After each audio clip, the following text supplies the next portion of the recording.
सिंध मुंहिंजी मावा ओ सिंध मुंहिंजी मावा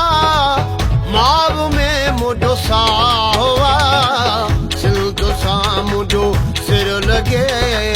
सिंध सां मुंहिंजो सिर लॻे सिंध सां मुंहिंजो सिर लॻे सिंध सां मुंहिंजो सिर लॻे इहो ॿुधाइणु चाहियो था कि असां पंहिंजी सकाफ़त न ई विसरंदा सजाॾे बि हलिया वञूं असांखे पंहिंजी सकाफ़त सां प्यार आहे त अॼु इहो असां जश्न करण जो मतिलबु इहो आहे कि असां तव्हांखे इहो ॿुधाइणु चाहियूं था असां पंहिंजो जश्न जो इज़हार ईअं कंदा आहियूं असां सभु गॾु आहियूं हे आई थिंक फर्स्ट टाइम अहिड़ो हूंदो जो छोकिरियूं रैली कढी आहिनि कराची में सिर लॻे सिंध सां मुंहिंजो सिर लॻे हम सिंध को मोटिवेट कर रहे हैं सिंध की गर्ल्स को मोटिवेट कर रहे हैं जो कि आजकल आपने सिंध में देखा है गर्ल्स को ज्यादातर मोटिवेट नहीं किया जाता तो हमारा मैसेज बेसिकली मैसेज ये है कि आप सिंध को ज्यादा से ज्यादा आगे बढ़ाएं और कल्चर डे हम ये फर्स्ट टाइम एक रैली निकली है गर्ल्स की दरलाल जी सिंध भिकारी खोट जी सिंध कलंदर लाल जी सिंध असांजी अमा आहे असां हुन जा बचा आहियूं ऐं असांजी छोकिरियुनि जो रैली कढण जो मक़सदु इहो आहे त असां हिकिड़ो फ़र्क़ु ख़तमु था करणु चाहियूं हिकिड़ो जेंडर जो फ़र्क़ु ख़तमु था करणु चाहियूं ऐं इक्वलिटी आणणु था चाहियूं त हिकु मर्द सां गॾु हिकु औरत शाना बशाना बीठी आहे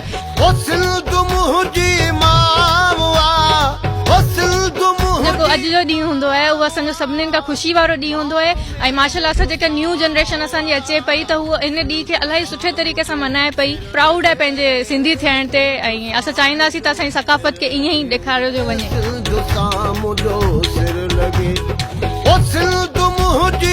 छोकिरियूं हुजनि छोकिरा हुजनि पंहिंजो ॾींहुं आहे सिंधी टोपी अजरक जो सभु जश्न मल्हायो ऐं घरां निकिरो सभु जेको आहे ख़ुशियूं कयो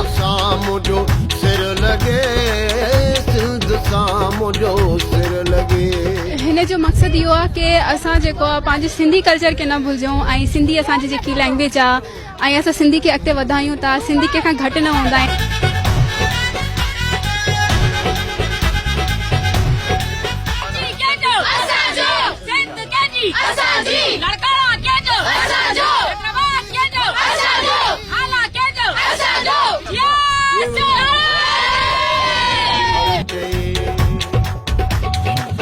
सिंध मुंहिंजी मावा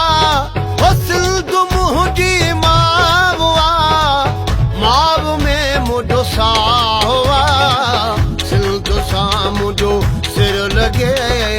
सिंध सां मुंहिंजो सिर लॻे हर दिसंबर जे फर्स्ट संडे ते एकता ॾियारो मल्हायो वेंदो आहे पूरी दुनिया जे सिंधनि में ऐं हिन पूरी सिंध में ऐं त हिन जे फाउंडर खे असां सलाम पेश कयूं था त असां सभु सिंधियुनि खे जगाड़ण लाइ मां चवां थी त असांजा जेतिरा बि सिंधी दुनिया में रहंदा आहिनि उहे सभु हिन ॾींहं खे ईअं मल्हाइनि थी पंहिंजी ईद खे मल्हाए वञिबो आहे सिंध सां मुंहिंजो सिर लॻे सिंध सां मुंहिंजो